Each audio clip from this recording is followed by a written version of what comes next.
Avengers! Assemble. Hello everyone and welcome back to Excelsior, the world's #1 Marvel's Avengers podcast. This week it's reclaimed. The majority of what we're discussing is Marvel's Avengers. I'm your director, Christian Buckley. Joining me, as always, is the Apex legend, who I don't know how recently you've been playing Apex Legends, Jack Martin. Excelsior, Christian. Yeah, I think it might be a misnomer at this point, because I don't think I've touched Apex for a solid 2 months. There is a whole new map out, and I have not played it. That's shocking. Yeah, I love a game. I love that game. It is in my top 10 of all time, but it became one of those, oh, I think I'm playing this game too much. Mm-hmm. So I quickly moved away from it so as not to do that. It's also a member of the inaugural class of the JoyClicks Hall of Game. So this is a serious love for this Apex game. Oh yeah, love Apex. It is just, I haven't been playing lots of video games recently, like Guardians. I have no updates about that game. I played approximately 10 to 15 more minutes and then had to go do something. My attention was focused on the World Series most recently. Yeah. So yeah, just having a weird video game thing. I feel that, holiday season though, always nice, cozy up with a fun thing. That's why I'm so grateful. I know you're new to this, and we'll get to Marvel in a second, but Pokemon games that drop in the holidays, Jack, it's like apple pie. It's so good. It's like your favorite local pizza, just a nice cheese or a nice pepperoni. It's comfy, it's cozy. You feel like you want to just sit on a sofa next to a Christmas tree, play a Pokemon game. Love it. That sounds really good, especially pairing Hawkeye in that Thanksgiving break that we're going to have together. That just seems like it's going to work quite well. Oh, yeah.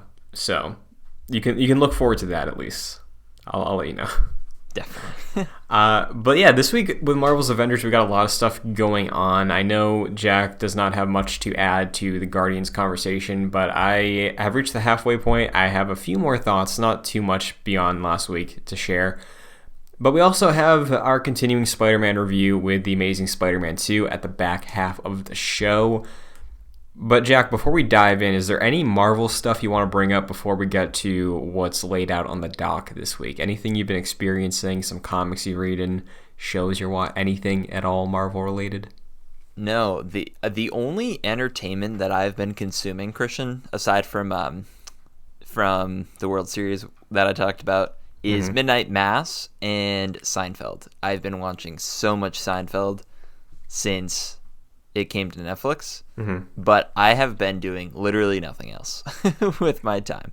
I do want to read Back in Black and One More Day before the new Spider-Man movie, and we're gonna have some weeks off for Excelsior in the coming weeks, so maybe during that time period I'll sink my teeth into those and maybe do like a little synopsis for the show at some point or another. But yeah, other than that, I've consumed zero Marvel content.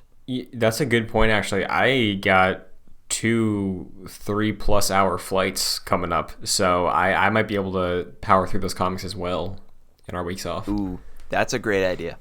Get some Comixology or something going. Oh yeah, got to grab that Kindle, bring that on the carry-on. Gonna get some progress done. But there's a lot to talk about with Marvel's Avengers this week. I think we should start with the least exciting thing. Because, Jack, there was more than I expected that went down this week. The Marketplace got a few things in there right now. We got the returning Mark V, the Iron Man MCU suit. We have a workout set. Everybody's in their Under Armour. The Thor one is really cool. Did you see that? Yeah, this set is boring, but very unoffensive, and I think it's pretty cool. I like Thor's windbreaker he's got, because there's a very subtle stitched hammer coming out of a lightning bolt on the front of it. Yeah. It's a good look. I really like it. Yeah, it's pretty cool, but nothing too crazy this week. It's fairly. It's like all, everyone's wearing black pretty much. So it's pretty boring, but it's, it is a uniform almost. So it's pretty cool. Yeah. There's an exciting thing, though, I think. We have a brand new Iron Man skin for your boy. How do you feel about this one? It's a Tony Stark mask off. But what's Yeah, there? this is really strange. This is the Iron Man's artificial genius outfit, and it is essentially like red chest, gold shoulders and legs Iron Man with mask off, like what you said, and it's like Tony Stark as an AI or like a Star Wars Princess Cortana. Leia blue head situation, and it's a little unsettling in my opinion. It's really strange. I honestly, when I saw that, thought it looked like Andy Cortez from Kind of Funny, who has like okay, I gone can see as that. he's gone as Iron Man for like Halloween or stuff before. But yeah, I like how unique this one is, but I will certainly not be purchasing this personally. I think the specific design is based off of Tony from the Riri Williams introduction arc, because I think at that point in time Tony was an AI. Because I think post Civil War 2, I don't know if this is still the case, but I know for a spell there Tony was an AI, I think. So, interesting stuff. Yeah. I remember after Endgame, people thought that they'd be adapting that sort of direction if they wanted to get him back in the future, which he did. He did that hologram for Morgan, you know? Yeah, I certainly, when you were saying that, I'm like, man, I really hope they don't do that. No, It's I certainly know. possible, Yeah. but I hope they don't. Yeah, here's hoping. But there's something surprisingly absent from the marketplace this week, Jack. Did you notice? Yes, I certainly did. And it's largely because Crystal Dynamics issued the Cyberpunk 2077 error message, except instead of it being a yellow Twitter message, it was a completely white Twitter message with a bunch of text saying that the boosters and all the XP boosters and fragment boosters that they sold are no longer being sold. They're still in the game, but they're just earned or just given away instead of being able to purchase them. This is incredibly surprising news. Yeah, because this was a problem like a month ago. Yeah, it's been a good 3 to 4 weeks. Yeah, and I think after week 2, you and I were both like, at this point, we got to deal with it. It's not changing. And here we are. We were wrong. And they came out better late than never and retracted the booster thing, which to begin with, like we had our conversation, I didn't think was the worst thing. It was like, there's worse ways to monetize games, I think. But they were like, hey, yeah, kind of what we speculated. We didn't see this as pay to win, but we get it. So we're going to take it away. And we're sorry. Yeah, good for them at the end of the day. I'm sure they used those weeks to see if it was like profitable at all. It probably wasn't at the end of the day. Like who was really buying these things? But yeah, good for them to eventually come out and, you know, say we're not going to sell these anymore. We heard your feedback. It was really strange for it to take that long. Like maybe it was them just figuring out if this was worthwhile or not. But it was like a solid 3 to 4 weeks. And at that point, maybe last week or the week before, like what you said, we were just saying, okay, they have ridden out the storm. No one's talking about this anymore. They don't need to remove it. So at that point, with no one talking about it, it's pretty good that they came out and made a public apology and took him away. Well, Jack, speaking of public apologies and the perception around Avengers, I'm going to do something I don't think we've ever done before. I'm going to call an audible. Stark Realities is happening right now. We'll get to updates in a second. So, this was a controversy because Avengers, as we know, has promised free content for like anything major, which, seeing how the rollout was, maybe that was a bad idea. You and I both talked post-War for Wakanda of like, hey, we'd both be okay buying a future expansion or maybe even a character if it just meant streamlining every other thing in this game to just make it sustainable in the long run. Square Enix is kind of all over the place with this game because you and I have both brought up multiple records that Avengers broke. Really strong weekends. Crystal Dynamics has been very happy with some of the recent performance of the game. Game Pass seems to be a really big thing for Marvel's Avengers and its community. But Square Enix had an investors meeting recently, and they're calling Avengers a huge disappointment. The more I learn about Square Enix, the more I despise Square Enix. It's mostly because of the information we learned for this podcast about Marvel's Avengers. Like, Square just threw Crystal Dynamics completely under the bus while the game is still ongoing. Why would you do that? That is so wrong. And we don't know the specifics, right? But I find it hard to believe that when this deal was signed in probably 2016 or 15, because it was announced in 2017, I doubt Crystal Dynamics, hot off of Rise of the Tomb Raider, an already controversial game because of the Microsoft deal, I doubt they were like, you know what this game needs to be? Destiny. I do not believe that was a Crystal idea. I think that was a Square Enix from the top decision that they put on this studio. So that's just an assumption, but hearing the way Square is talking about it, and I have a couple quotes, like, it feels brutal, dude. Like, it feels real bad. Yeah, do you want to get into the quotes?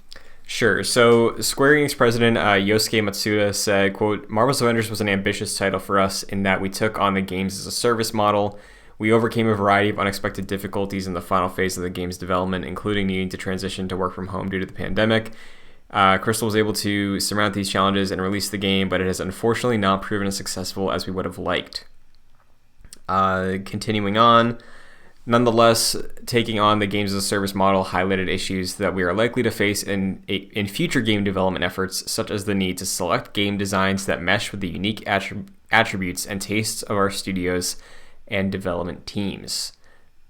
With the new challenge that we tackled with this title produced a disappointing outcome, we are certain that the games as a service approach will grow in importance as gaming becomes more service oriented. How we go about creating new experiences by incorporating this trend into our game design is a key question that we need to consider moving forward. So maybe I'm reading this and interpreting this wrong, but it sounds like Square's owning up to this being their call. I mean, I think you're probably right in terms of reading it like this, and also your point before you started reading the quotes is that I feel like any games as a service decision is a publisher decision, just because I think every publisher in the video game industry, for the most part, like the bigger ones, are just completely greedy.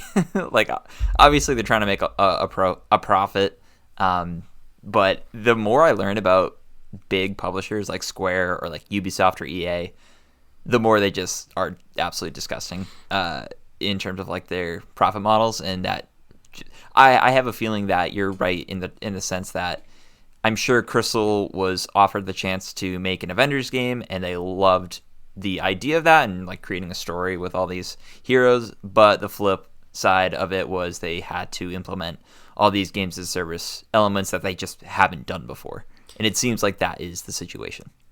Yeah, and again, maybe I'm just making connections where connections aren't there, but like, you're bringing up these other AAA big game publishers, right? I look to a scenario that I'm intimately familiar with in terms of my history with this game and following this developer, Destiny and Bungie. There we go, first talk of Destiny this week. They came out after the Activision split, right? And Beyond Light was their big expansion for 2020, and the game director or somebody else from Bungie who would know this said, yeah, if we were still with Activision, the Beyond Light launch window would have been when we would have been releasing Destiny 3.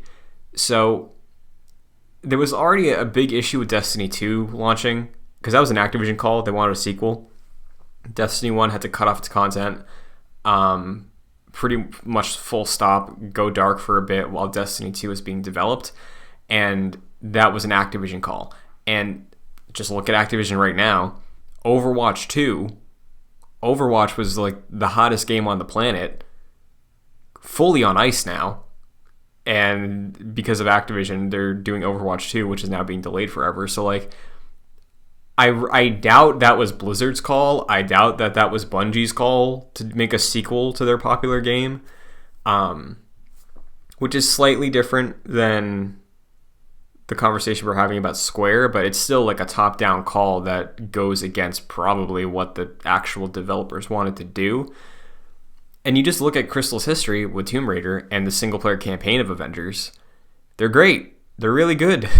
And everything else kind of fell apart. So and I'm sure you are too, looking at Square for the bill here, you know?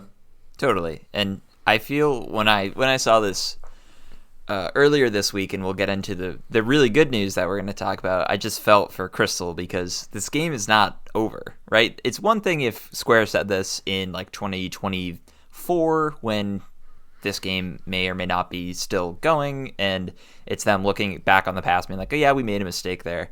I think that is one thing compared to doing it now, where there's a big update coming in at the end of this month, and Square is essentially disregarding this game as something that is still going on. It's really unfortunate. I feel bad for the team at Crystal because Square has essentially given up on this game from this quote, essentially. And they've also like failed to talk about how sure it wasn't financially successful in terms of Square's sort of like expectations, which are through the roof. It's another reason why I don't really like that publisher, but like it was a really high quality single player campaign, and they just completely ignored that. When Guardians sales come out at the end of the next quarter, we're going to have a very similar conversation, I'm positive, because Square is always absurdly hard on their Western-based studios. Like, Final Fantasy does incredibly well. Dragon Quest does very well in Japan. A lot of their Japanese-based projects, they never talk about them this way, even if from our perspective they maybe don't sell super well. Like, they were this way with Rise of the Tomb Raider, which was another Crystal joint. They were this way about Deus Ex, because remember Deus Ex 2, I think, had this huge thing of like, oh, if enough people pre-order the game, then it'll get an ending or something like that. Like, I think, or maybe it was like a post-game DLC or something. Like, yeah, they're just so. Outriders also was earlier this year. That was everywhere when that launched, and they came out and were like, yeah, did okay. Not what we thought it was going to do. Like, I don't know what their metric for success is, but it's clearly too high. Especially when we talk about the records Avengers broke, right? Like, I saw one recently, I forget it specifically, but I think it was something to the effect of Avengers, the game, is the only non-sequel, like, it's based off an IP, but like original take on a game, like a starting point, that was able to hang in the NPDs for like the last 12 months for a while. So I don't know what they needed, but clearly they're not happy. So I have to ask you this, Jack, because I wanted to put this first before we talk about the exciting content news. Because if Square at the top is saying this when there's about to be new content in this game, when it's on Game Pass for a brand new audience, does this like shake you at all about maybe that next year content getting pulled? Because like Anthem was supposed to get content and it didn't. Like, they said they were going to do it and it didn't. So it wouldn't be the first time the cord gets pulled. I got a weird feeling reading this stuff right now. Yeah, I don't know. I feel like we may have heard, if that was the case, we might have heard that today with the announcement of the content and the date on it, being like, hey, this is kind of our last hurrah. I still think 2022 is the last year we get content for this game. If that's March of 2022 or December of 2022, I'm still not sure. But yeah, I mean, Square Enix does not look favorably at this game. and that's very clear from this quote. So I don't think we're going to get too much more content for this game, and I don't think that goes into 2023 at this point. Yeah, we will have to wait and see. But in the immediate future, November 30th, as you said, time for updates. Patch 2.2 is coming to Marvel's Avengers on every platform. Do you want to start with the PlayStation exclusive deal and then get into what everybody gets, or do you want to save the PlayStation thing for last? Let's do PlayStation first. Okay, so Spider-Man is coming to the game through a hero event called Spider-Man with Great Power. The blog describes it as a mission chain with story elements. We've heard there's going to be cutscenes for Peter Parker and Spider-Man in this universe. It's a quest line. The origin of it is Peter was investigating AIM on his own. He found a big threat. He came to the Avengers. He is maintaining his secret identity, apparently, by going to Kamala and Black Widow, forming a bond there as a gateway into the team.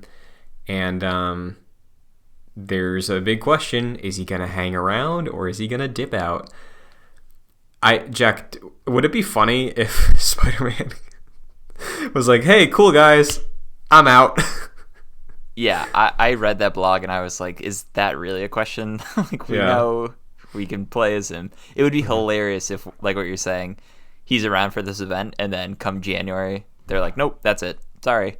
That's all I mean, events in this game come and go. I don't know if the character would be tied to the event, but that'd be awful. Yeah.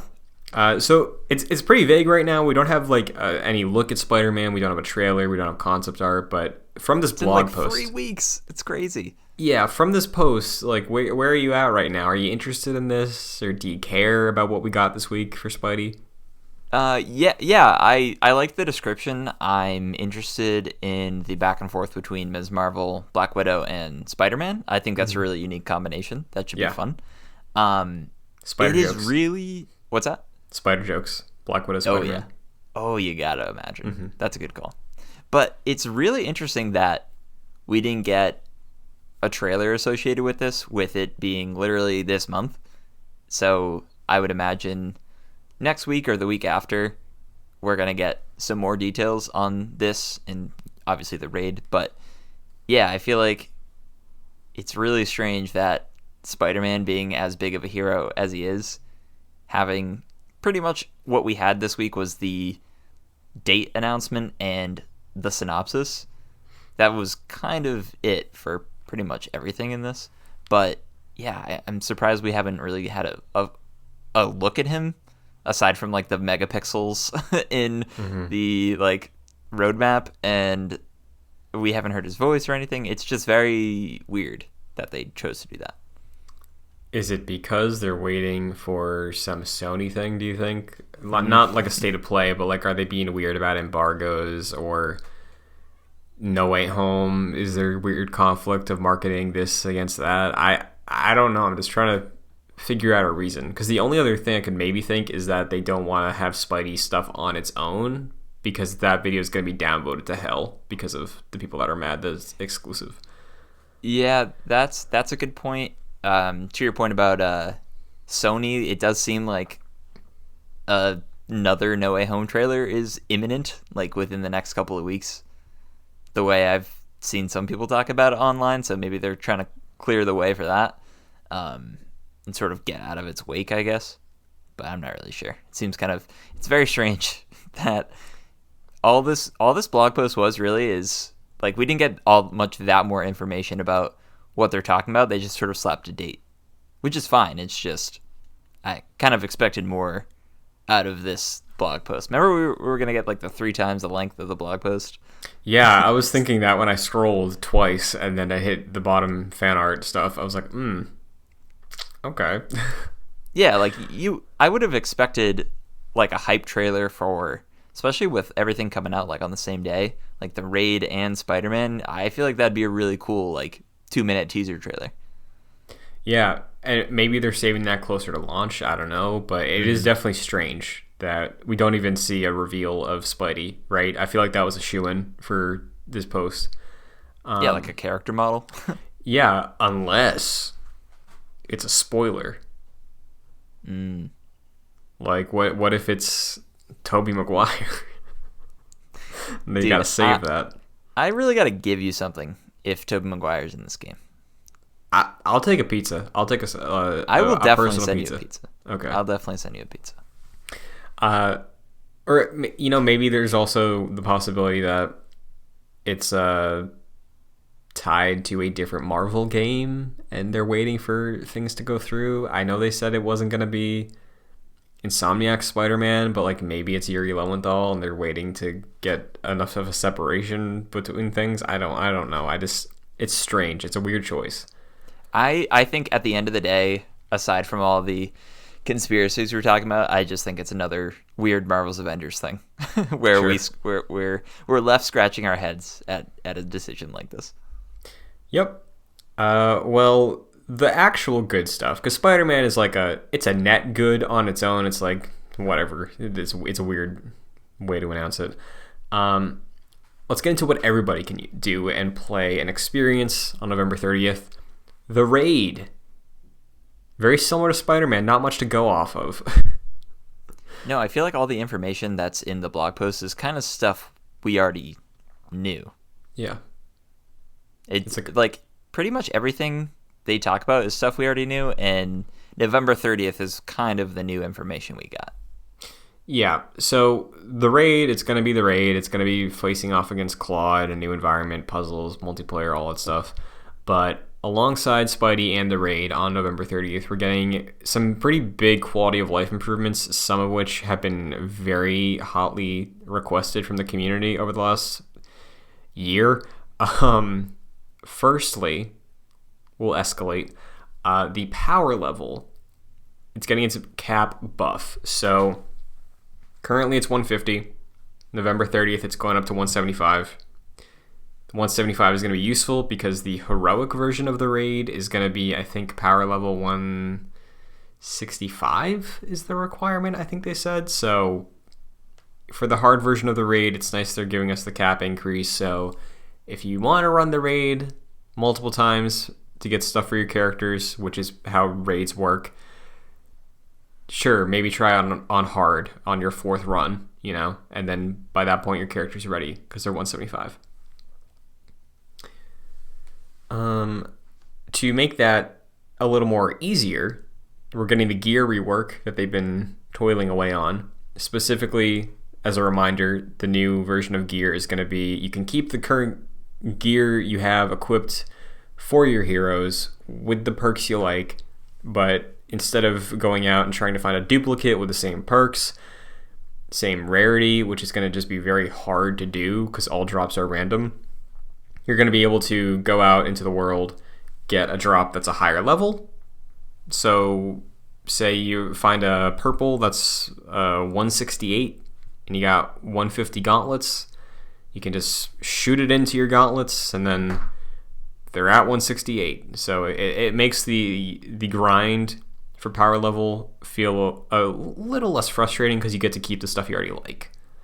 Yeah, I think they said gear from level 100 upwards can be sort of upgraded all the way to 175. Yeah. We'll see how that works, but that's cool.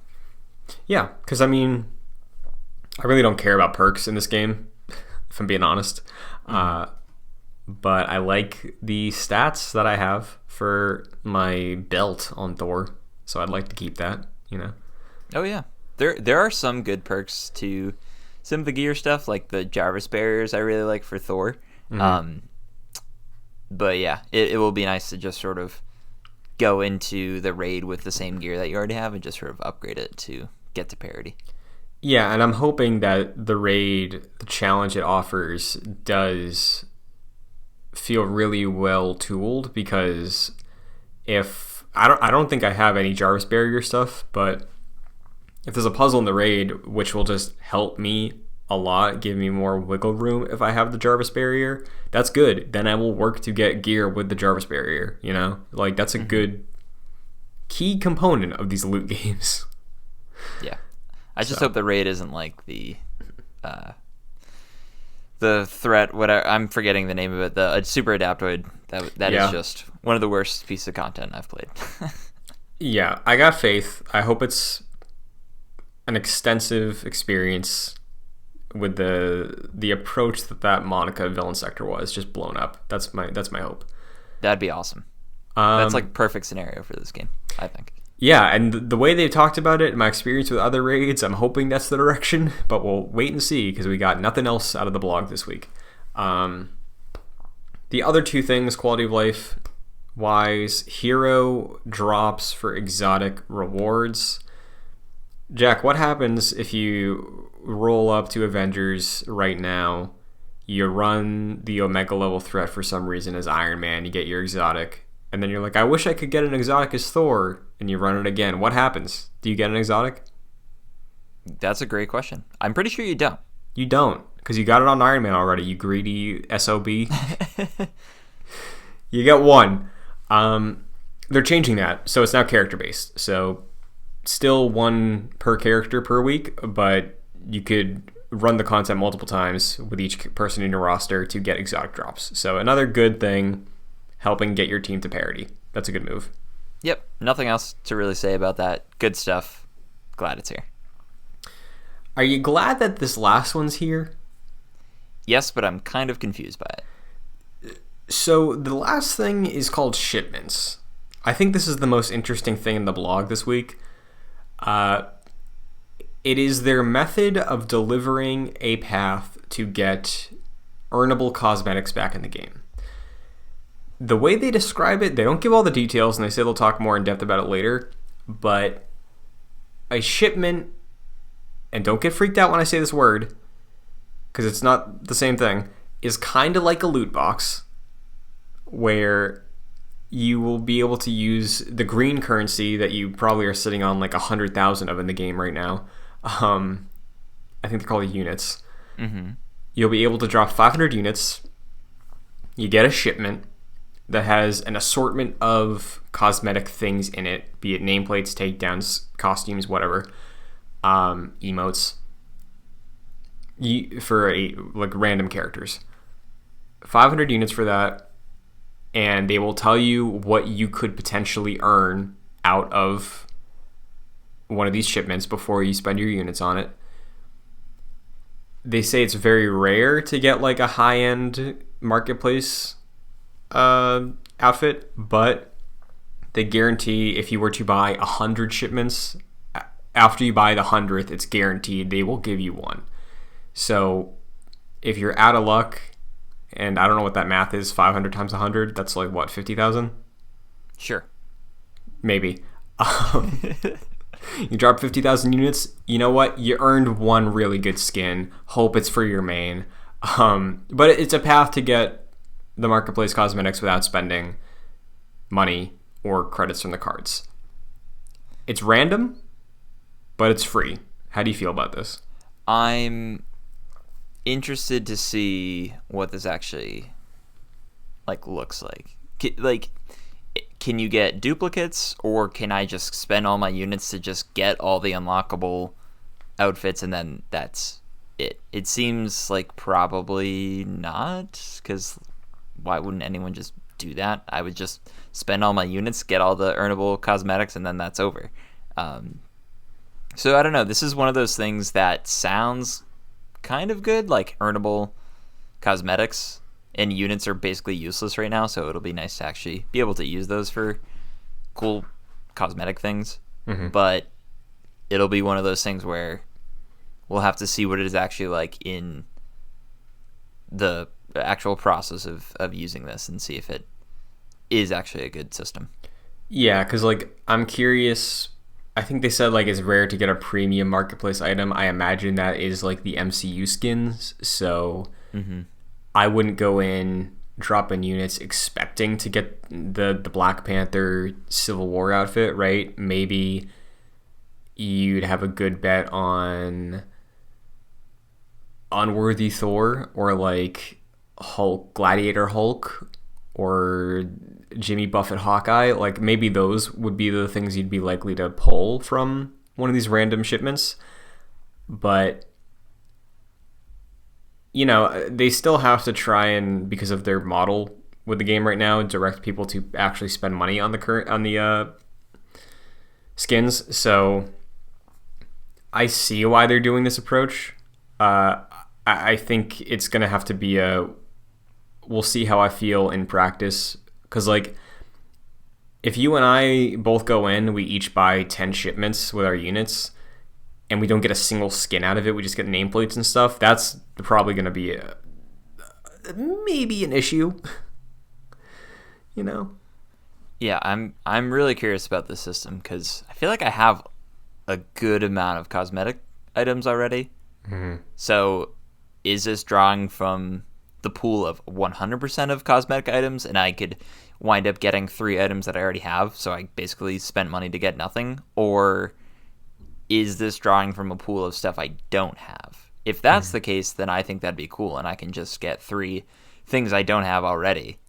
I don't know. We'll see how this works. It could be good, or it could be just really bad, and no one uses this. Yeah, so we're gonna have to wait and see. Again, curious to hear what the full details are. But in terms of the actual marketplace, they did announce that there is going to be a permanent price cut for some of the outfits you can spend credits on. I believe so. The MCU ones are in the exotic coloring, so epic, legendary, and blue. So blue, purple, and gold have now been cut to, I think blue is 500, purple 700, and gold is 900, like permanently now. That's good. Yeah. I'll feel better about buying some of these fun skins, you know? Yeah, I was thinking that too. The MCU skins, obviously, maybe save some credits here and there for a good one, but sometimes it's good to have those fun ones. Those fun gold ones. Yeah, because I'm looking at that Thor one right now. I'm like, how many do I have saved up right now? if it's cheap now, maybe I do it. So it's less of a process to convince yourself to get something that's under 1,000 credits. Oh yeah, it's way easier. Easily. That's how they got me on that takedown that I basically already had. I was just stupid. Yep. I got the Jimmy Buffett Hawkeye, as you called it, because I think it was on sale once, and I was like, sweet. I don't play as Hawkeye. I just want to see him every time I boot up the game. Yeah, it's a great method. They're getting more and more like West Dickens. They're figuring out ways to just slither on through here, and it's working. Yep. So. Well, that's really everything with Avengers this week, Jack. Is there anything else you want to say on the topics we discussed before we move on to everything else? No, I think I was expecting like a deluge of new information, but pretty much all we got was November 30th for everything, which, by the way, I think is really great that Spider-Man and the Raid are coming out the same day. I think we talked in the past about having Spider-Man come around the time of the Raid just so that when everyone on Xbox Game Pass is playing the game, like they're not feeling left out necessarily, because at this point they're coming out at the same time. So I feel like that's really great. So I think we were thinking like within a couple weeks would be sufficient enough, but on the same day, people on Xbox or PC are going to be able to play new content, and I think that's a really great call. Yeah, that's a great move. I think whatever they did to make sure that could happen was worth it, because it's going to avoid, hopefully, a lot of negativity when Spider-Man launches, because there absolutely would be some, and there still will be, but I think the game does not need any more of that right now, even if it's self-inflicted. So, like, it was a good call for them to do that, for sure. Well, moving on. Nowhere else but here. Guardians of the Galaxy. I am on the beginning of Chapter 8. I'm 13 hours in. I'm loving it. I'm a big fan of this game. Since last week, I probably played 5 or 6 chapters. Continuing to really love the take on the Guardians. I've had a surprising number of like really sweet, heartfelt moments between crew members in different areas. So I think the game is surprising me on some fronts. I went in hoping it was going to be great, and even though I was tempering myself a little bit, I think the game is meeting and exceeding my expectations on a number of fronts. Combat has evolved to a point where I'm never bored, even though it's not super deep, because of the scenarios, and most of the time, every encounter with enemies leads to one or two more and then a boss. So like I feel like it's paced very well, because combat is kind of like maybe a third or maybe just under half of what you're actually doing in this game. And everything else around it I think is excellent. So the fact that the combat is good enough and I'm having fun doing it makes me feel good about it in a lot of ways. That's really good to hear. I can't really speak to my updated experience because I've played approximately like 15 to 20 minutes. I got to the point we saw this summer where you have the option to throw rocket across a ravine. I opted not to. And that's pretty much as far as I got. But I have heard a lot of people really not come around. Well, I guess come around from their initial like impressions from seeing the trailers around E3. And there's been a lot of positivity about this game. Not like 9s or 10s or anything, but, or, you know, maybe 8s or 9s. And I think that's really great. I feel like people have been giving this game a really good shot and have come away very surprised in the best possible way. And it's cool that this game, like what we said, like is kind of the antithesis to Marvel's Avengers, but people are sort of supporting those single player focus, just fun, kind of turn your brain off experiences, and it's great that this game is really exceeding at that. For sure, yeah. And currently my game of the year is Metroid Dread, but I think there's a world where if Guardians continues to ramp up and go down the paths that it's kind of thrown at me in the recent hours, which kind of surprised me of some of the things we're hitting on, like I could easily see this become my personal game of the year, because it's with characters I already love. It's handling a lot of them in new ways for me that I think in some cases I prefer to the MCU takes on some of the characters. And I'm only halfway through. So as long as the momentum keeps going, I feel really, really positive about this game. So excited to discuss it further in the future. Yeah, I need to make a good effort into playing it. I'd love to be able to beat it by next week's episode. We'll see, but yeah, I just need to sit down with it, and once I get wrapped up in it, I'm sure I won't be able to put it down. I can guarantee you, I don't even think I'm going to be able to finish it by next week. Oh, wow. So, we will absolutely do like a spoiler cast, though, for sure, once we finish Guardians and have a lot to say about it. Yeah, totally. Well, meanwhile, Jack, Marvel Games is continuing on. Midnight Suns, the Firaxis XCOM Marvel game based off of demons of the Marvel Universe and witches and warlocks, originally set for March, has now been delayed to the second half of 2022. I can't tell if this is a good... Like, obviously it's good for the end product of the game, but in terms of, like, the success of this game, I think it's good that it's avoiding the February deluge. I think this was, like, around that time of, like, Horizon and Game of the Year, Elden Ring. Thank you. Right, like there's so many games coming out of that time, so that's good. But traditionally, I think they said second half of the year. That is when most games come out. So we got Starfield. Yeah. Oh my god, dude, I forgot. Next year's gonna be crazy. I don't know if there's a good spot to put this game. Maybe like a nice August release or something like that. So I think the end product obviously will be better with the delay and more time to work on it, but yeah, I don't know about the success of this game because 2022 is a banner year for video games. Yeah, I'm hoping a lot more things get delayed, if I'm being honest, because there's so much. And a game like this, I think, Look, Firaxis is really talented. From everybody I've talked to that's fans of XCOM, like, they do not miss when they make a game. So I feel like it is still a hard sell for a lot of Marvel only fans, or maybe people who are just like big on Spider-Man from Insomniac looking at this.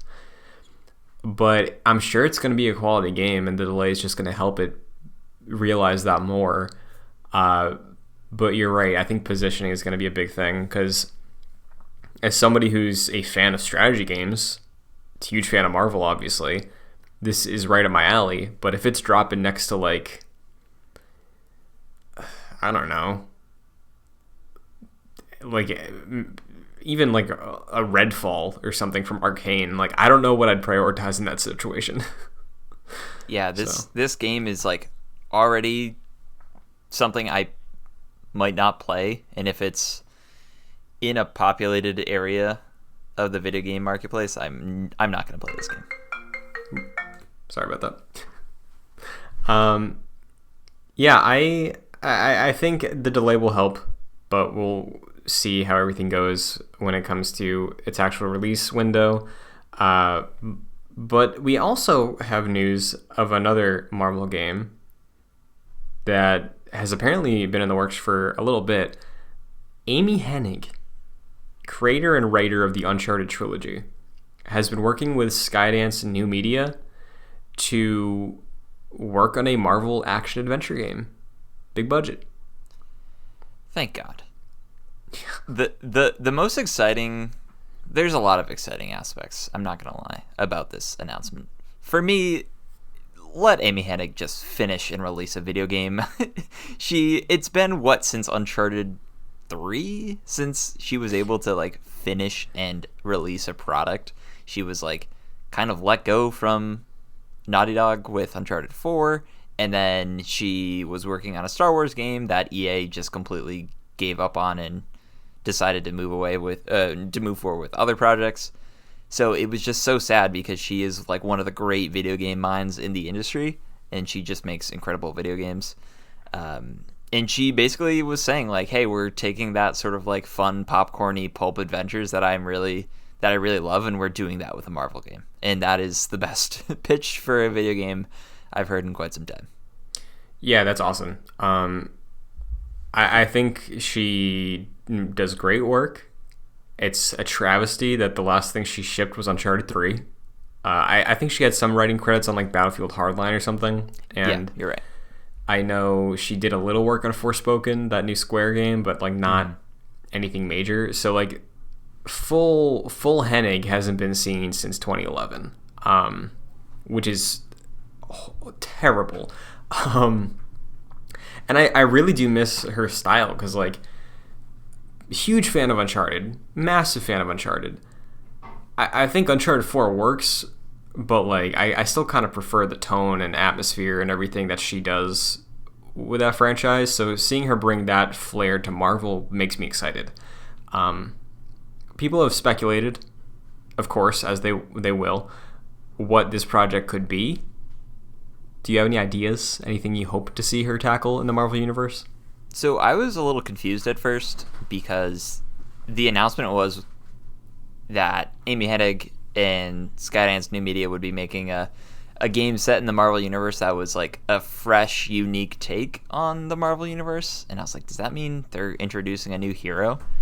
I don't think you make a Marvel game with a new hero, because I don't think it sells as well as a new Wolverine game or Spider-Man 2, right? Like, you probably have to use the licensing and stuff from Marvel proper just to, sell some good games, or sell some more copies. So if she's adopting like the pulpy nature from Uncharted, I feel like you have to go with a character that aligns with that.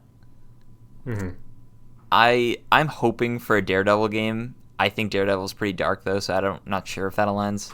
Yeah, there's a lot of Catholic guilt in Daredevil.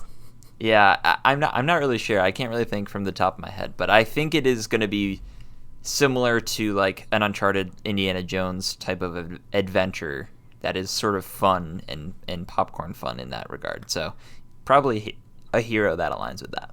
Yeah, I think the only other thing we know so far about the game is that I think Janina Gavankar, who was in Battlefront 2 and also in Forspoken, is one of the actors in the game. And I think that's the end of it. So I'm with you. Daredevil would be super cool. It's one of the first things I thought of. But I think that pulpy action adventure sort of style she has would work great for like a Nick Fury game when he was like still in his prime, when he was an agent running missions. Uncharted espionage, maybe. It could be fun. Ooh, that'd be cool. Just whatever it is, I think it's going to be more ground level than like Cyclops or Jean Grey or anything like that, you know? I've heard some people speculate about an Ant-Man game, which I think would be very pulpy, very fun. Yeah. And if Janina Gavankar's in it, let her play Wasp. That's a great call. I would love that. Let's turn the clocks back to this episode in 5 years when this game is finally shown off. I mean, yeah, I did see speculation too of when this actually started, because like I saw some people say 2019, but other people were saying no, that's when she was working on Forspoken. So I don't know, but I feel like if it was soon, they probably would have shown something with this announcement. Yeah, we would have a title, I'm sure. Yeah, but yeah, or something. Ant-Man and Wasp is a great call. That would be fantastic. I would love that. I feel like that'd be super hard to do. Oh yeah. With the shrinking and everything, it would have to be kind of linear at that point, you know. Totally. But I'd be down. Yeah, I think that'd be a lot of fun. Hell yeah. Let's shift to movies real quick. We got something that's confirmed rotten and something that probably will be rotten. Which one do you want first? Let's do something that probably will be rotten. Okay, so we got a new trailer for the next film in the Sony Spider-Man cinematic Marvel universe. Morbius, starring Jared Leto. You watch this? I did watch the trailer. And honestly, I don't think it was an awful trailer. I think it was Neither. fun. Like, I understand. You see this movie, you see who's in it, you see what it is, you see who's making it. It's like, oh, this is a thing we should be making fun of, and it's bad. But I thought the trailer was solid. Like, it was fine. I think it's interesting to explore this more horror trope in a Marvel film, even if it's not MCU. You know, like I think there could be maybe something here, but I'm not holding my breath. I think this movie to me is gonna be like a 2.5 out of 5 movie. Like, it'll be fine. I think it's gonna be a joyless 2.5 hour movie, or however long it ends up being. I don't despise a lot of celebrities, Christian. I hate Jared Leto. I will fully say I hate Jared Leto. He's a creep. Like, yeah, he did the whole thing with Suicide Squad cast members. He's incredibly pretentious. I don't like that guy. So he started a cult. I don't know, but that is not that is like holding me from liking this movie pretty much at all. So I'm gonna have to really just like forget about that when I watch this movie. But yeah, this movie is gonna be fine. I think. I don't think it'll be anything less or more than that. Genuinely curious about what the hell is going on in terms of the connection to the MCU or the Amazing Spider-Man movies or Tobey Maguire's Spider-Man, because everything seems to be connected somehow, in like not in a planned way. Like, at least that's what it seems like to me. Yeah, maybe we were wrong about that Venom post-credits, and like maybe he was always in that universe, and then that big flash was something else was happening. You know, maybe that's what happened. We'll have to wait and see. But yeah, for Morbius, like, on the bright side, if he is in the MCU, he's a vampire. We're getting Blade soon. He's a vampire killer. We could maybe see him slice off Jared Leto's head in a crossover in the future. I don't know. Yeah, cool. Would love for Jared Leto to not be in any other movies in the MCU. So yeah. that'd be cool. let's talk about this other thing that's going on, more immediate for the MCU. Eternals is continuing to just tank on Rotten Tomatoes. It has plummeted since we last talked about this. It's the first rotten film in the MCU. Now, I am not one who lives and dies by Rotten Tomatoes. There's plenty of movies I think are great that are in that lower echelon. But it is still worth bringing up, you know? This is below The Incredible Hulk and Thor: The Dark World. Like, that is mind-boggling. I haven't read the reviews on Rotten Tomatoes, but like I can't comprehend it. It's hard to believe, Jack. That's the thing. No, yeah, it makes no sense. It makes no sense. And we've had these conversations like Phase 1 Excelsior when we were talking about Phase 4 being like, hey, eventually we're going to get a bad Marvel movie. Like, that's kind of the law of averages, right? Like, you're coming out with what? You have 31 projects in the works. One of those is probably going to be bad, right? I didn't really expect this one to be bad as soon as we started seeing trailers and things for this. And, like, I'm not sure if I'm going to think this is bad, but it's really interesting that the consensus right now is fairly low on this movie. Check. I'm reading some of these short little previews of some of these reviews. Some of these sound exaggerated. No, don't read those. Like, for anything on Rotten Tomatoes, like, some movie reviewers are like the absolute worst, where they like have a nice little pithy thing to say, like, even for like good movies or whatever. But yeah, but what are you seeing? What are you seeing on there? Where I just had one. There was something about a bomb. The thought of a total bomb detonating on screen is a ripe prospect until a doomed movie demonstrates that it is just bad as minute by minute, hour by hour, you sit through one like Eternals. That's from Ray Pride at New City. 3 out of 10. Yeah, I think people like to just sort of have fun with that, especially if they're like approved critics on Rotten Tomatoes. But this, honestly, like I said last week, maybe I said this last week, this kind of just makes me more interested to see what the hell's going on with this movie. Like, how could it be that low? I don't know. This is fascinating. I think we're going to have an interesting conversation about this movie once we finally see it. Yeah, and this is not happening on the critic side, but it's worth bringing up as well. The movie's been review bombed to hell from user scores, which again should just be fired into the sun because of the LGBT representation of the film. Which right. Also, I don't know if you saw this. I saw this earlier today. Disney's doubling down on that because it's banned in a couple countries now. Really? Yeah. Like Star Wars, they cut that out so they could release it overseas. But I think, I forget what the countries were, but there's a few that will not be showing Eternals because of that. Jeez. So, aside from that, I'm curious how this does at the box office, considering this is like a new, obviously it's in the MCU, but it's like a new property on the big screen, and the reviews are not good for it right now. So really interested to see where this lands. Yeah, man, I do not know what's up with this, and I'm very, very curious. So we'll go ahead. Did you also see that someone from Marvel issued a quote saying like, yeah, like we don't necessarily have to do an Eternals 2, and the movie hasn't even come out yet. I did not see that. Yeah, like I don't know why anyone. It reminds me of like the Square Enix statements of talking about Crystal Dynamics not being the right fit. It's like, why would you say that right now? You could have waited. That's whack. Yeah, it's very strange. Well, we'll reconvene. We'll discuss Eternals as soon as we can, because I gotta know what's up with this. There's no way that I and maybe you think of this movie as the worst MCU movie. Like, I can't imagine walking out of the theater and being like, that was the worst one.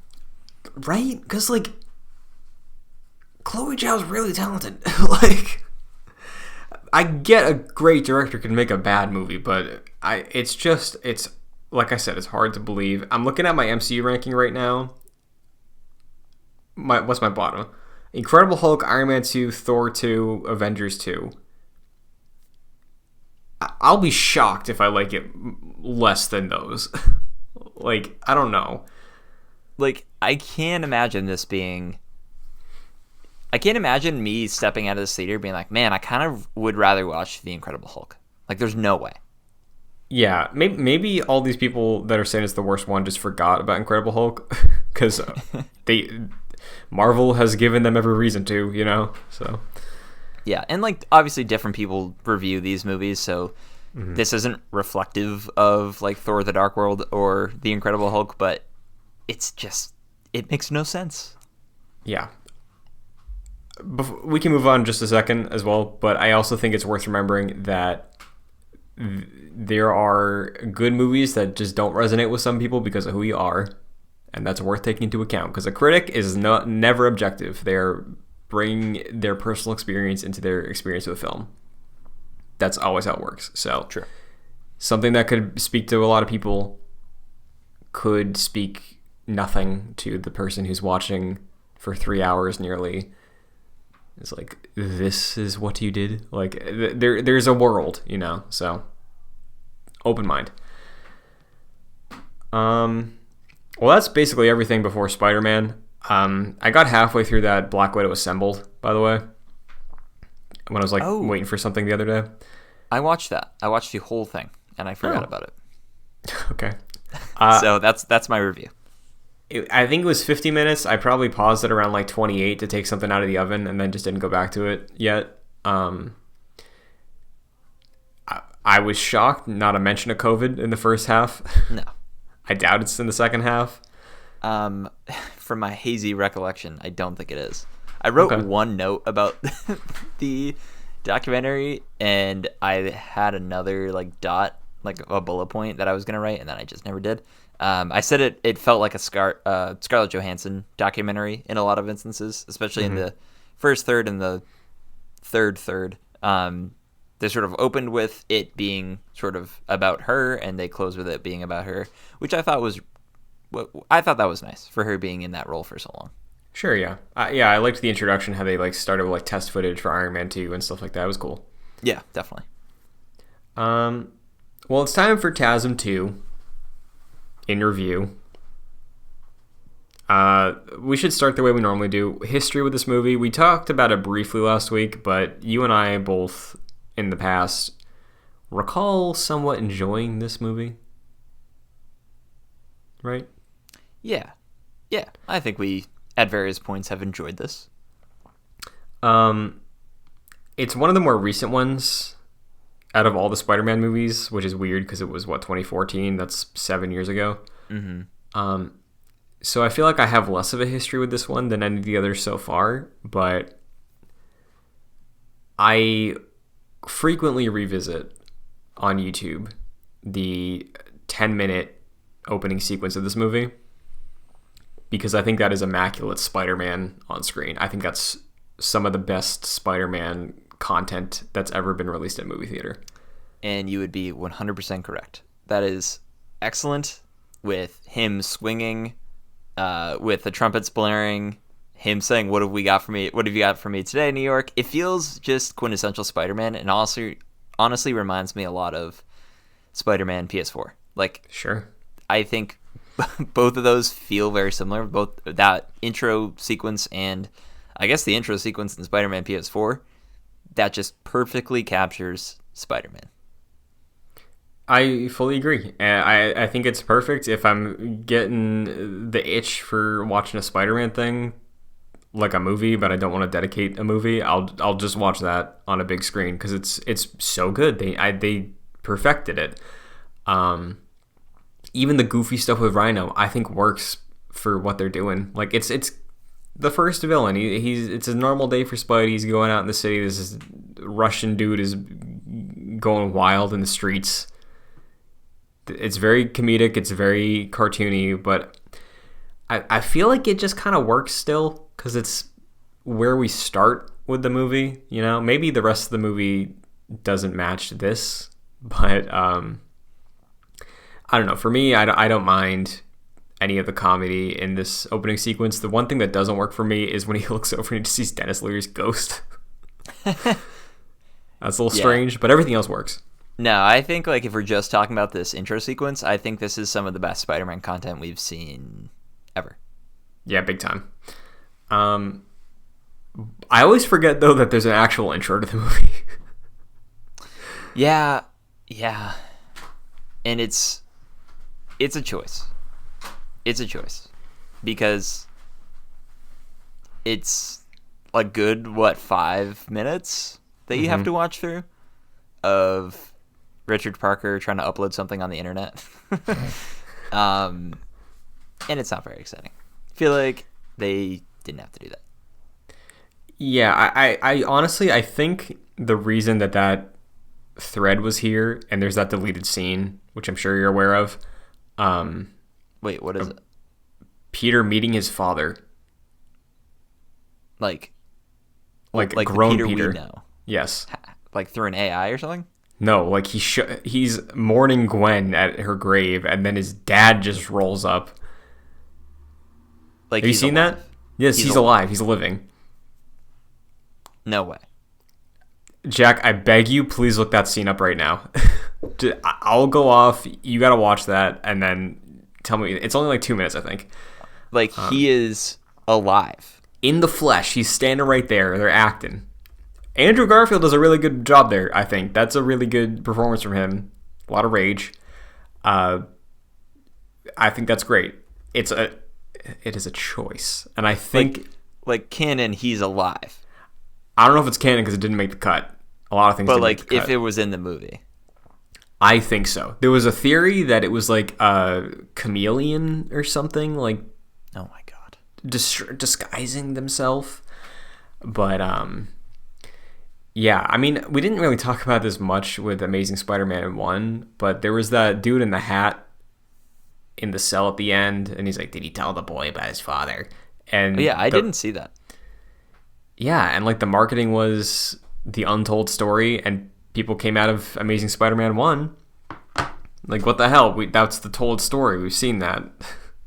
And I think the reason the movie opens with this is so they're like, here, there's your answer. That's what his parents did. You happy? And I think that's the reason it's there. And they probably shot that scene in the graveyard intending to put it in there and being like, there's too much shit in this movie already. We got to cut something. That'll go into my general thoughts about this movie. I think at the end of the day, there's a lot of great stuff in this movie, but unfortunately it is...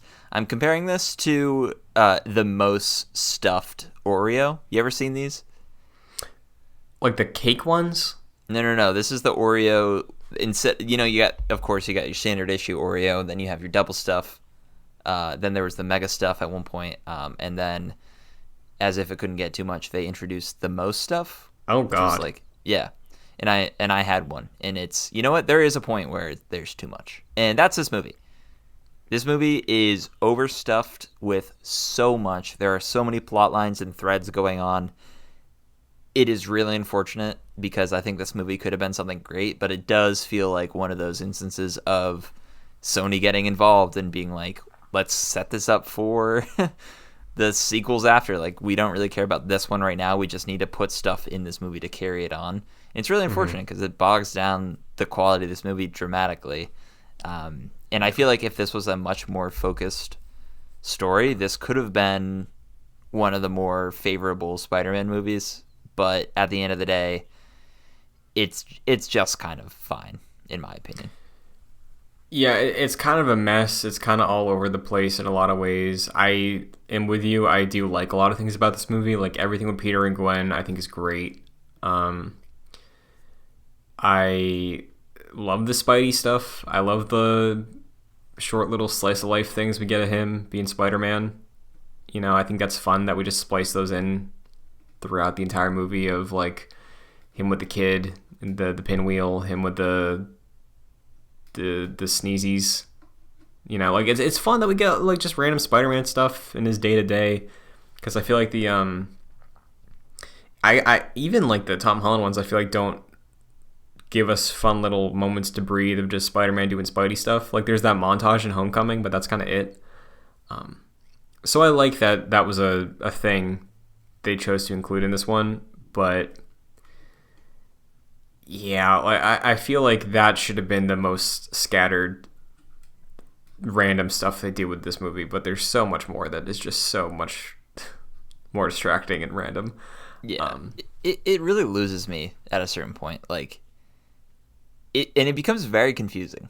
Like, there's his parents, there's Peter and Gwen, which I love, I agree. There's Harry, which at a certain point loses me. There's his dad, like, specifically, and then there's Electro, and then Aunt May, and the whole bloodline situation. Like, there is so much going on in this movie. It's very unfocused. Do you remember around this movie's release, there was a report that Aunt May was going to get her own movie? No, I don't remember that. Yeah, I think that's the problem. I think Amazing Spider-Man 2 was supposed to be the start of the Sonyverse because they announced so many projects after this. Like, they announced a Silk movie, they announced a Black Cat movie. An Aunt May movie was something that had headlines with Sally Field. And I think that's what was the downfall here, because there's so much that could have been really great here, right? And I still believe that the Amazing movies, I think, are way better about the relationships of Peter and other characters, in terms of feeling believable and feeling like genuine relationships, like him and Gwen, him and Aunt May, him and Harry, even to a certain degree, I like to a point in the film. Yeah, I think Dane DeHaan is better as a Harry Osborn than James Franco is for feeling like a person and having a relationship with Peter. But how do you feel about Dane?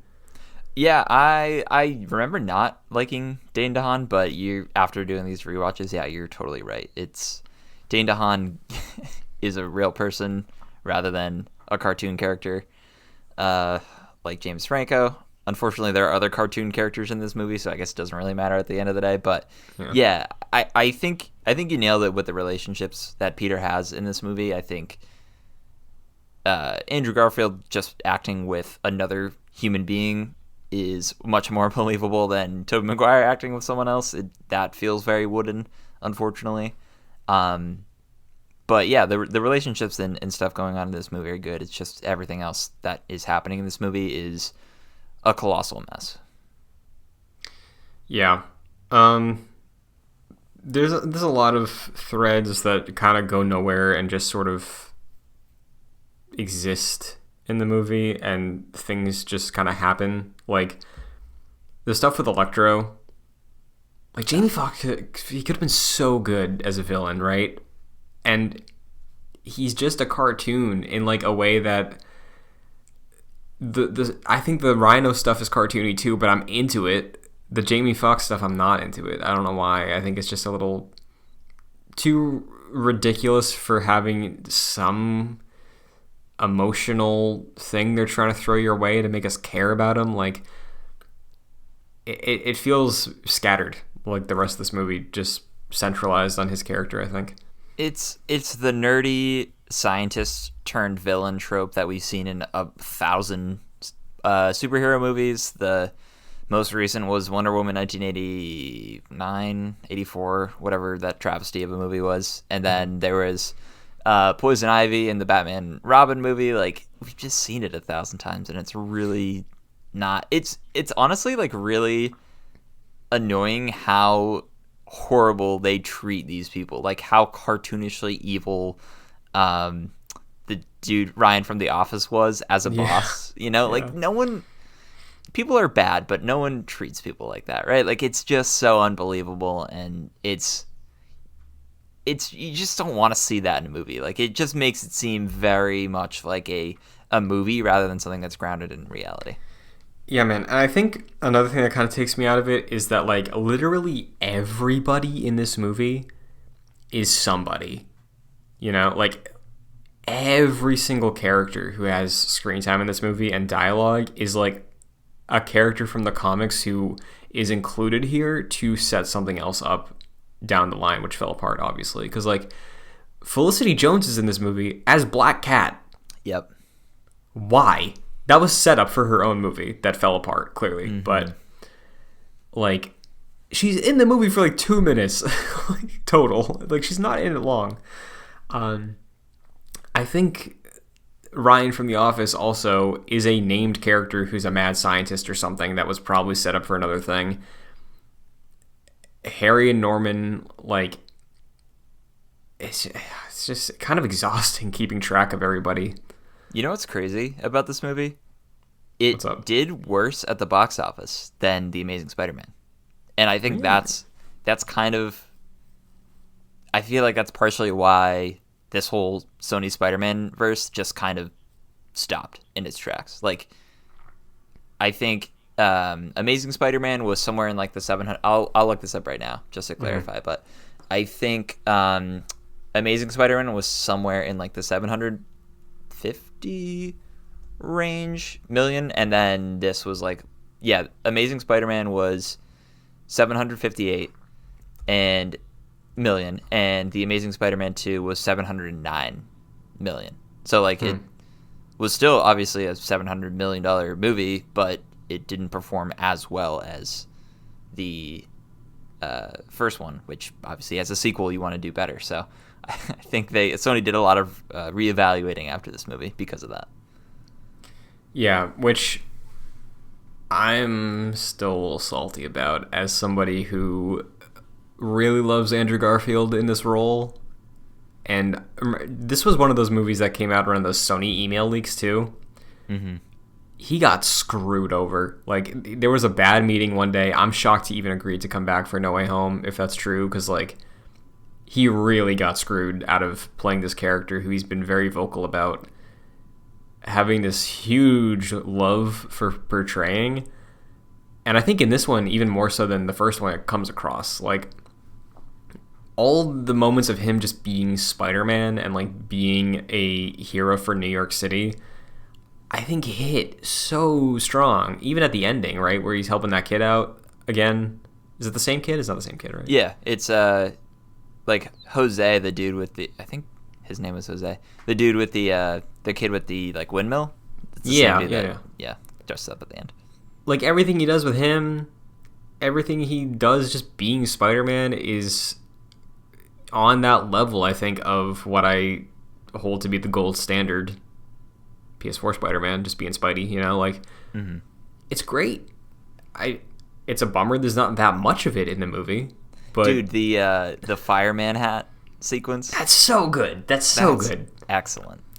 Yeah, the entire sequence with him in Times Square too, of just like helping people get out of the way, doing his Spidey stuff. It's great. It's so good. Yeah, I think he just got shafted by a very overstuffed movie. Yeah.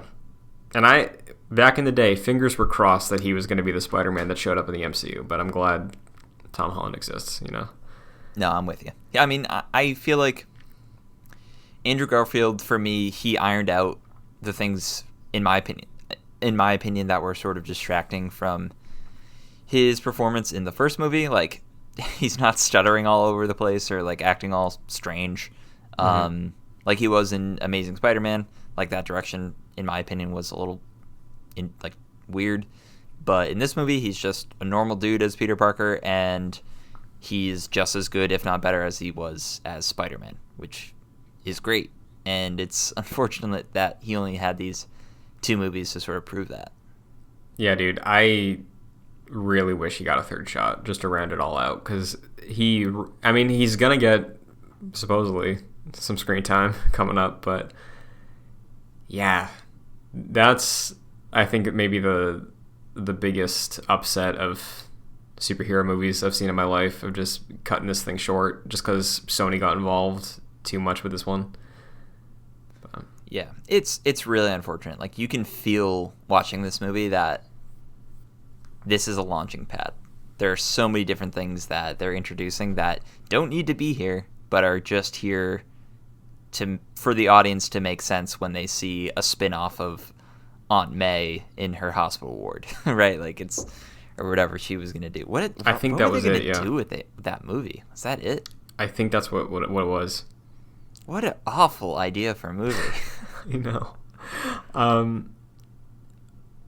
Before we get into a little more of it, I will say, listen, I love the Raimi suit. This is my favorite Spider-Man suit in a movie. No, they topped it here. This is great. It's perfect. I love how they don't even explain it. They're like, "Yep, this is his suit." It's kind of perfect. It is. If maybe it wouldn't have worked back then because people were scared. Deadpool didn't happen yet, but I think if these eyes were animated, then it would complete the look. But I really think this is the perfect Spider-Man suit. I love this thing so much.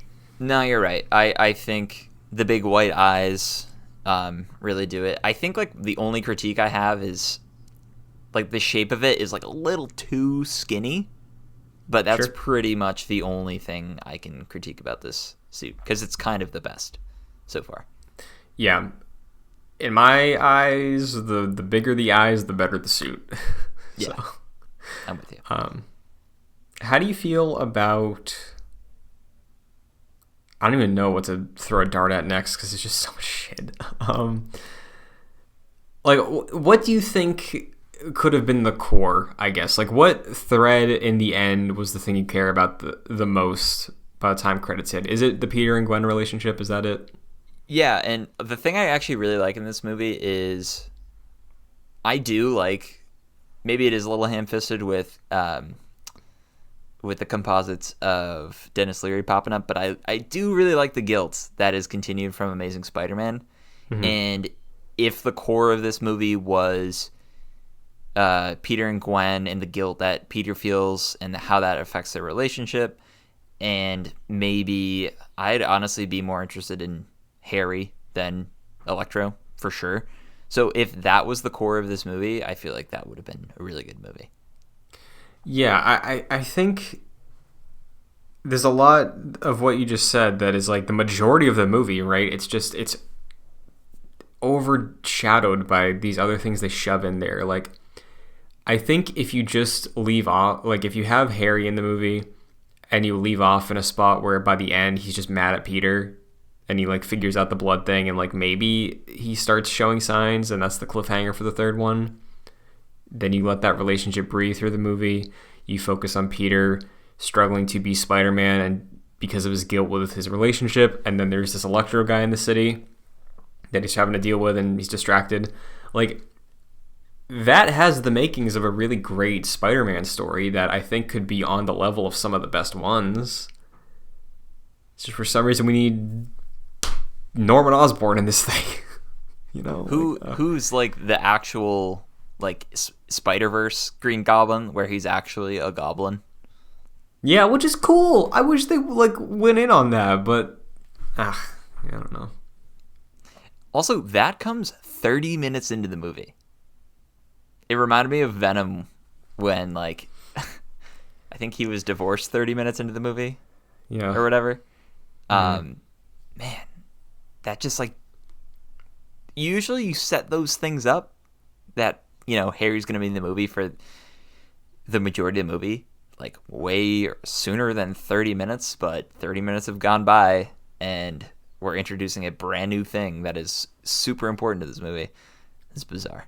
It feels like a season of like a Marvel TV show that got recut into 2 hours. Yeah, that's a good point. And that's just, it's unfortunate because there is, like we've been talking about, there is a lot to love here. I think Gwen's death is the most brutal thing I've seen in a superhero movie in my entire life. One of my notes, and you're completely right, one of my notes that I have here is, it is one of the most brutal deaths, and I can't believe they did it. I know. And honestly, the death, and I particularly love the graveyard scene of like the time lapse. Yes. Those don't feel like they belong in this movie. It feels very incongruent to the shit we see in this movie that is just awful. But those parts are like the diamond in the rough. I cannot believe they showed that and lingered on it as long as they did, and then the sound, and then we're able to follow it up with the graveyard scene. Incredible. Yeah, man. Like, I'm shocked that did not earn it the R, because that is intense.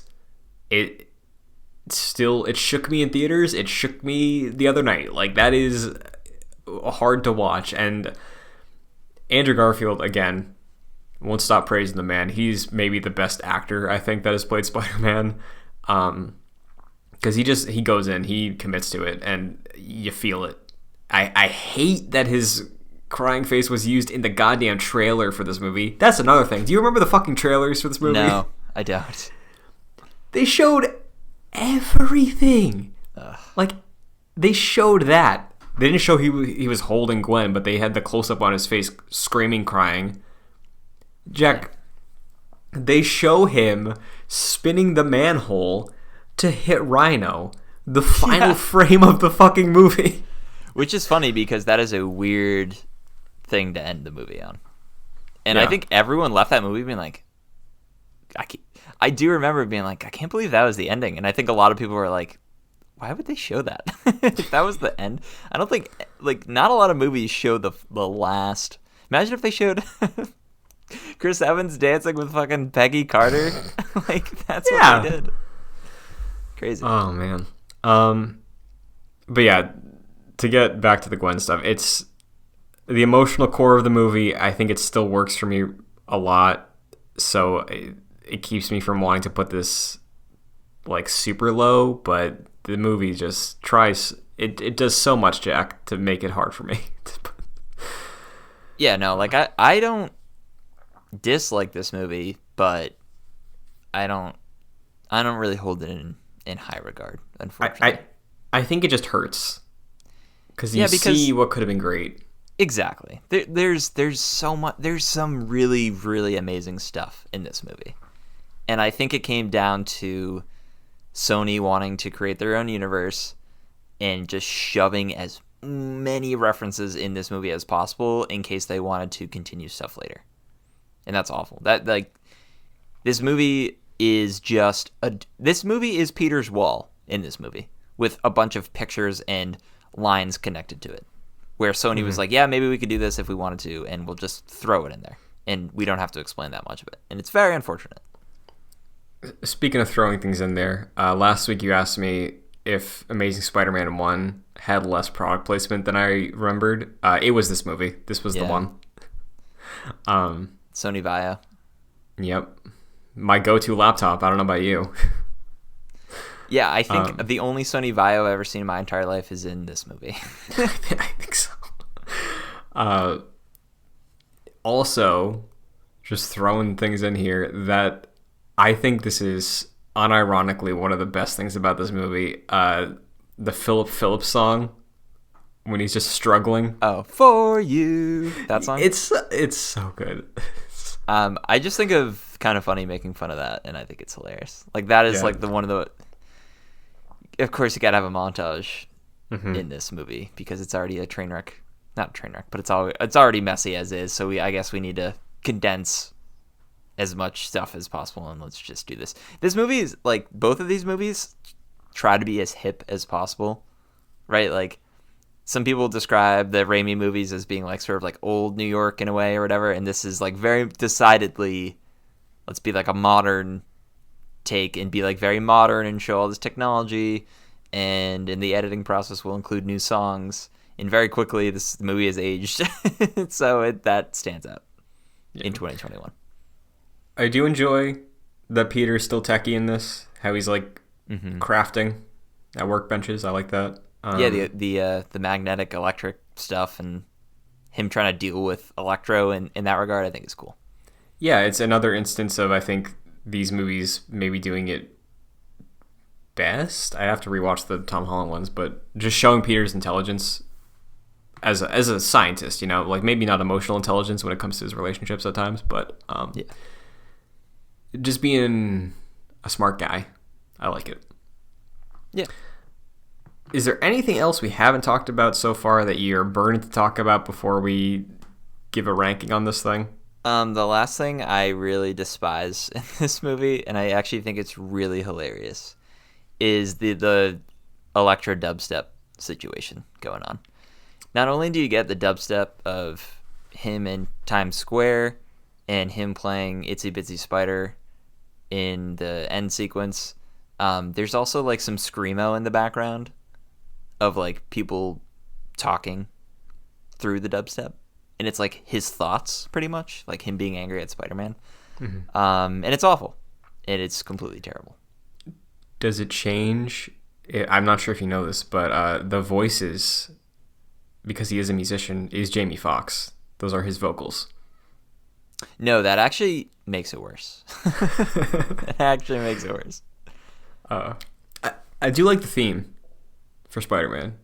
I think it might be because it is paired up with that intro sequence. Like the trumpets? Yeah. That, I think, is excellent. I think it's a real... Because Hans Zimmer did this, right? Let me look that up. Okay. I think it's a great take on a Spider-Man theme, right? Like, Danny Elfman, again, iconic. But I do think that this specific one, more so than last week even, in terms of doing a new take, I really, really like this orchestrated Spider-Man theme for Andrew. And I hope they use this in No Way Home. You are correct. It was Hans Zimmer. Also involved Pharrell Williams and Junkie XL. Huh. And some other people as well.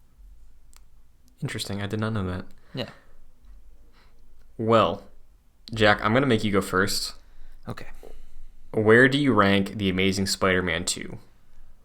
This one's sad because I remember liking this one more than the first one, despite it being like a colossal mess. But I couldn't do it this time.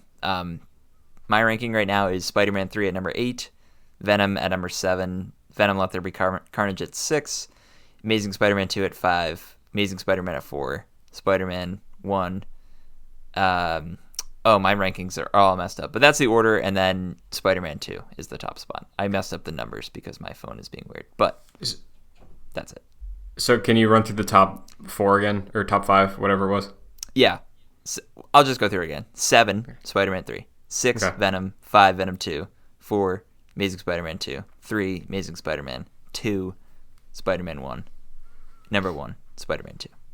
Okay. Your phone app ever do the thing where it's like, it goes from 1 to 3? Mine does that all the time. It's very annoying. I don't think... It does that for me on GG, but not on Letterboxd for some reason.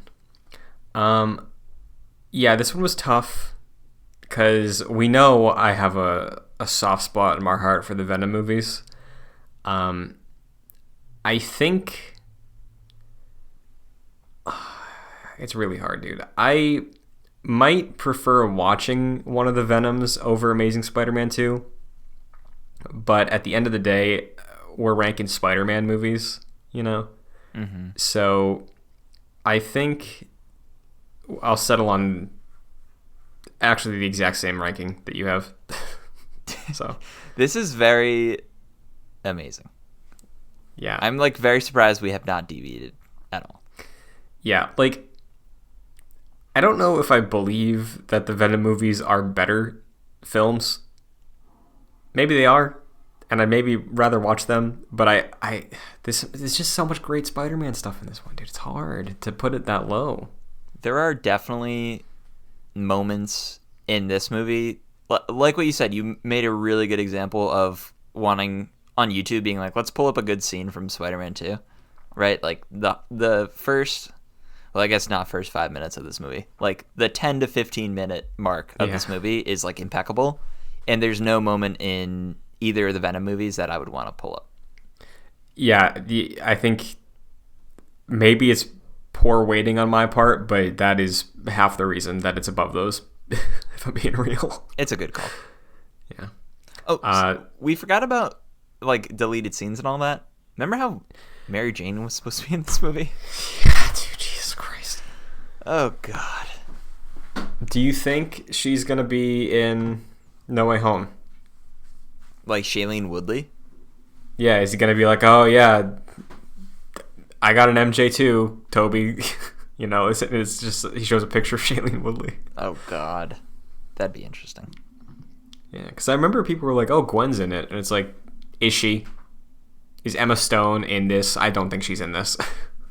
I certainly hope not. Like, I really want, like what we've been saying, I want the Spider-Man we see in No Way Home, presumably, to be the Spider-Man we have already seen. Not just like, this is a variant that's Tobey Maguire. That would be dumb. Yeah, I agree fully. But yeah, that's Amazing Spider-Man 2 in review. The schedule for the next couple of weeks is interesting because we're taking a 2-week break for the holidays and I'm going on vacation. So next week we're continuing. We're doing Into the Spider-Verse for the review watch along to No Way Home. Then we are out the following 2 weeks. So the week before Thanksgiving, the week of Thanksgiving, there will be no episodes of Excelsior, but we will be returning with a new episode on December 4th. That episode will be about Spider-Man Homecoming. Then December 11th for Far From Home. The following week is the release of No Way Home, and we will be able to get an episode together as soon as possible and get it out for the discussion. I'm sure we're both going to be burning to talk about that movie. So, are tickets on sale for that movie? I don't think so. Yeah, I don't think so either. So we should go see that.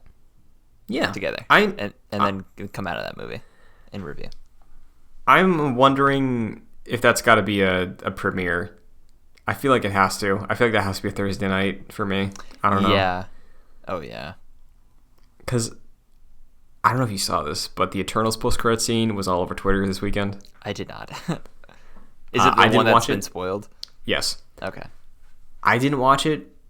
I believe by now it's all been taken down, but that's going to be 1,000 times worse for Spider-Man, dude. Like, ooh, you're right. You're absolutely right. Like, people are doing that for Black Widow. Right? Like, that's what... Oh my god, yeah, you're right. So, like, this has to be a day one. It has to. Maybe I'll go at, like, maybe 10 p.m. to avoid a crowd, but, like, it has to be that first night, I think. I think that's a good call. But that's how things are going to shake out for the next few weeks. As a pleasure, that's words I've vomited. As always, it's been a pleasure talking Marvel with you, Jack. Yeah, absolutely. Where can the agents of Excelsior find you until next week? Till next week, you can follow me on social media at Fascinated Jack. What about you, Christian? You can find me on Twitter and TikTok at Chun2D2, youtube.com/joyclicks for some uploads throughout the weeks alongside the video version of Excelsior. If you want to get the audio version, you can check it out on Apple Podcast, Spotify, Stitcher, Google Play, whatever you use to get podcast services, you can find it there. Rating and reviewing, if you can, would be appreciated because it helps the show out a ton, takes a quick second, and helps us find more people to get hyped for Spider-Man No Way Home about and talk about this maybe dying, maybe successful, maybe disappointing game that is Marvel's Avengers. And if you want to support the shows, patreon.com/joyclicks at the $1 and $5 tiers. $5 you get producer credit on this show and every show we do, much like Aaron Easton and Charles Applin. So thank you very much. But that is it for this week's Excelsior. Any final remarks, Jack? I wish this movie could have been one of the greats, but it wasn't. We talked about it with the final Tobey movie. I don't know if he'd do it, but I really hope that No Way Home gets Andrew Garfield as Amazing Spider-Man 3. I hope it happens. I hope both of those actors just, like, Sony, I feel like, wanted to blow up the Sonyverse with this movie. Like, they're getting it with No Way Home. Just ride the train. Give Andrew Garfield a Amazing Spider-Man 3 where he's like Spider-Man Blue. It's Spider-Man Blue, and he's mourning the death of Gwen Stacy. There you go. There's your pitch. And then Spider-Man 4, we've already talked about. I'm selling you a $1 billion movies, Christian. I think we got it. Yeah, dude. And everybody's dropped numbers at this point, too, so you can just call it Amazing Spider-Man something, and everyone is going to understand it, you know? Yeah. God damn. Well, that's never going to happen, so now I'm upset. But anyway, until next week, Excelsior, it's pizza time. Excelsior, it's pizza time.